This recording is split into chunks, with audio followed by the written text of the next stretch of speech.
नमस्कार मंडळी, पुन्हा एकदा स्वागत करतो तुमचं आपल्या एका नवीन व्हिडिओमध्ये. मित्रांनो, उद्या जुना बैलपोळा हिंदकेसरी मैदान संपन्न होते. अनेक रथी महारथी टॉपच्या नंदी या मैदानात दाखल होणार आहेत. तसेच कुमार रणवीर राहुलभाई पाटील आडवली कल्याण यांचा मथुर आणि नंतर राजा. सोशल मीडियावरती या पायऱ्याची चर्चा खूप चालू होती आणि मित्रांनो 100% फिक्स पायऱ्या झाला आहे. उद्या दोन्ही पब्लिकचे भिताड आपल्या एका जोट्यात दिसणार आहे. तसेच मित्रांनो, उद्या भुंगावडा आणि घोटकरांचा सर्जा हा सुद्धा टॉप पायरा उद्या आपला दिसणार आहे. गट क्रमांक 9 मध्ये तास क्रमांक 1 वरून भुंगा आणि सर्जा आपला पळताना दिसणार आहे.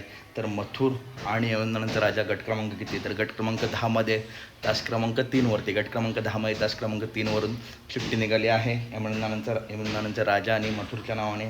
तर या गटात आपला मथुर आणि नंतर राजा पाळताना दिसेल आणि भुंगा आणि घोट सर्जा गट क्रमांक 9 मध्ये तास क्रमांक 1 वरून आपला पाळताना दिसेल. अपडेट आवडल्यास नक्की व्हिडिओ लाईक करा, चॅनलला सबस्क्राईब करा, कारण अशाच महत्त्वपूर्ण टॉप अपडेट नेहमी आपल्या चॅनलवरती येत असतात. चला तर भेटूया पुढच्या व्हिडिओमध्ये. धन्यवाद मित्रांनो, भेटूया पुढच्या व्हिडिओमध्ये.